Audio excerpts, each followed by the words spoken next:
su gospodin Leo Švarc, projekt menadžer nevladine organizacije Play International. Najpre dobro jutro i dobrodošli. Dobro jutro. I tu je gospodin Senad Ramani, ako nisam pogrešio, koordinator projekta također iste organizacije. Senad, i vama želim dobro jutro i hvala vam na strpljenju i na vremenu koji ste odvojili za naš jutarnji program.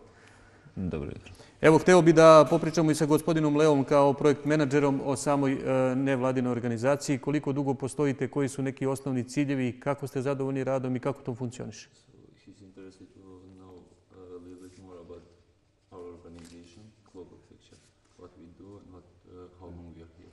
So Play International is a French NGO. We've been working here since 2002. And the project that we work on, Sport for Youth, has been running since 2008 with the aim of bringing different communities in Kosovo together using sport and games. Znači, Play International je francuska nevladina organizacija koja je počela 2002. godine osnovana u Prištini, sa sjedištem u Prištini, i mi radimo na projektu Sport for Youth, to znači sport za mlade, već od 2008. godine. Ono što je vrlo bitno u celoj priči, kod vas nema granica, nema etničke podeljenosti, jednostavno želite mlade ljude na jedno mesto. So what is really important is that you want all communities together, all youngsters at the same place to being together. Yes, absolutely. And we do that in the way of training volunteers in 12 different locations in the north, in the south, using mono locations with one ethnicity, like Srbica, but also locations where you have mixed communities.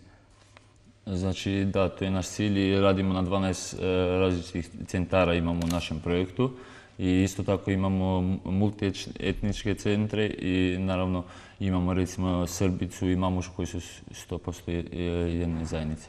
So we have a network of 60 volunteers that we train throughout the year. We bring them together for seminars, and then they run activities every week in their locations together with children that we then bring together for big events like you saw yesterday. Znači mi imamo 60 volontera i oni odrađuju svake nedelje sportske aktivnosti u svojim centrima i nakon toga osnujemo ove zajedničke događaje kao što ste jučer imali prilike danas posjetiti da vidite. Da, tu ćemo u priču pogledati nešto kasnije. Hteo sam da vas pitam, i već smo rekli, od 2008. godine postoji sama organizacija. Puno dece je prošlo kroz same projekte, puno toga ste uradili. Kako ste lično, kao jedni od ljudi koji vode samu organizaciju, zadovoljni i koliko je to moglo možda biti bolje? Kako je lokalno stanovništvo prihvatilo ceo projekat? So, how did the local people react on our activities and we are doing from 2008? Very well. One of the strengths of the project is that we have very good relationships with local authorities, with municipal authorities, also with local organizations. Znači, veoma su dobro prihvatili naše aktivnosti jer imamo bliski kontakt sa opštinama gdje radimo i naravno sa lokalnim partnerima koji imamo tamo. But also for children and also for young people, there's not a lot of opportunities to do sport, to get involved in extra activities, but also to travel and to meet each other. So it's very well received to give these opportunities to people. Veoma su dobro prihvatili znači, naše aktivnosti jer mladi nemaju toliko prilika da odu u drugi grad ili da se bave sportom, da imaju sportske aktivnosti. Senade, vi, ako se ne varam, dolazite iz Prizrena, rodom ste iz Prizrena. Da. Koliko dugo ste uključeni u sam rad ove organizacije? Koliko dugo ste tu? Ja sam počeo ovog februara da radim kao koordinator projekta. Da, odlično. Hteo sam da vas pitam kako je uopšte i u vašoj lokalnoj sredini, mada znamo da je u Prizrenu sjajna atmosfera i da ljudi nekako žive posebnim duhom u Prizrenu. Kako je tamo prihvaćen ceo projekt? Pa,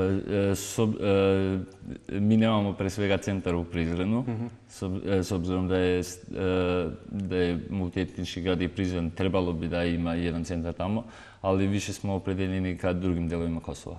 Dobro, u principu ovo je više nego bitna stvar za mlade. Vi pripadate mladoj generaciji. Kada razgovarate posle projekata, kada razgovarate posle takvih stvari, kakvi su njihovi utisci? Znači, komentari su uvek pozitivni i deca su oduševljena sa svim našim aktivnostima koje odrađujemo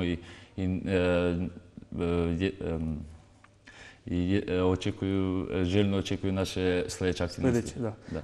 Upravo sam to i htio da vas pitam. Koje i za gospodina Lea pitanje, koje su možda sljedeće aktivnosti? Napomenuli ste mi, ako se ne varam, vi mi ispravite, od 21. do 25. avgusta imat ćete sjajan multietnički letnji kamp u Mitrovici. Da, so he's interested about the next things that are coming in our organization. For example, we mentioned summer camp that will be in North. Yes, absolutely. So next week we'll be in Mitrovica, and we will have a summer camp for 50 children from both the Albanian and Serbian communities for 1 week. Znači, sljedeće nedjelje imat ćemo letni kamp u Mitrovici, imat ćemo negdje oko 50 djece iz srpske zajednice i albanske zajednice koji će zajedno da odrađuju aktivnosti. Kamp će trajati punih, da kažemo, 5 dana. Kako će izgledati jedan radni dan tih mališana? The summer camp will last for 5 days. How will look like one day on summer camp? So each day we'll have a mix of both sports activities that are specially designed to enable children to cooperate and communicate. Znači, svakog dana imat ćemo sportske aktivnosti koje su specijalno dizajnirane kako bi djeca surađivala. Also language games so that they can exchange their languages with each other. I naravno imat ćemo vježbe gdje će oni moći da nauče drugi jezik. And also more creative and artistic activities to challenge and allow them to reimagine the city in a more collective way. I naravno imat ćemo umjetnički dio gdje će oni imati prilike da nauče nešto novo. Leo, kada ste dolazili na Kosovo i kada ste prvi put došli na Kosovo, da li ste znali o upravo nekim međusobnim odnosima etničkih zajednica na ovom prostoru? When you first came in Kosovo, did you know anything about the between ethnic groups contact? I knew a little about the history here, but I really didn't expect such a variety of different groups, of languages, of culture. Znači, veoma je malo znao kada je došao na Kosovo, ali bio je iznenađen što se tiče toliko različitih jezika na jednom mjestu i različitih kultura svi zajedno. Da li ste sada posle ovakvih aktivnosti, saradnje sa mališanima, sa decom, da li ste možda došli do nekog zaključka da mi koji tu živimo moramo da živimo zajedno i da živimo jedni pored drugih? So, since you are working with the youngsters, what do you think? We are speaking on different languages, and should we live together, all together? What is your opinion about that? Yeah, you know, I think Obama said recently about the events that you were showing before that no one's born with hate in their hearts.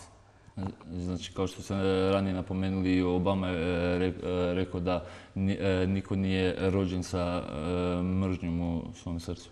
But just like sport, we have to practice living together to get to know each other, to learn more about each other. Ali isto tako kao i sport, recimo, moramo da praktikujemo što više kako bismo mogli da živimo naravno zajedno i da se slažemo. So what we try to do is provide the most opportunities and the best environment for people to learn about each other and to play together and to learn to work together. Znači, veoma je bitno samo da nađemo pravi način kako bi djeca imala prilike da se združe, da nauče nešto više između sebe i kako bi naravno naučili da žive zajedno. I za kraj moram vas pitati koliko imate slobodnog vremena prevashodno vezani za ovaj rad vaše nevladine organizacije, koliko ste stigli da upoznate Kosovo i prirodno i šta vam se najviše sviđa na ovom prostoru? So at the end I will ask you, do you have free time since you are in Kosovo, and what do you like the most here? What is something that you visited the most? We've been working very hard for the last month to put on all of these events. But recently I was in Prizren, and it was very nice and for DocuFest to see all these international films and people from all over the world coming to Kosovo to experience something here. It was really nice. S obzirom da smo imali veoma naporan mjesec jer smo spremali događaje koji su u toku, naravno imao je prilike da posjeti Prizren u toku DocuFesta i veoma je bilo zanimljivo vidjeti međunarodne filmove i upoznati sve te različite ljude. I ja sam siguran da je sigurno oduševljen pre svega hranom, gostoprimstvom i lepim devojkama. So he's saying, I'm for sure that he is also amazed by the good food, by the culture, and also beautiful girls.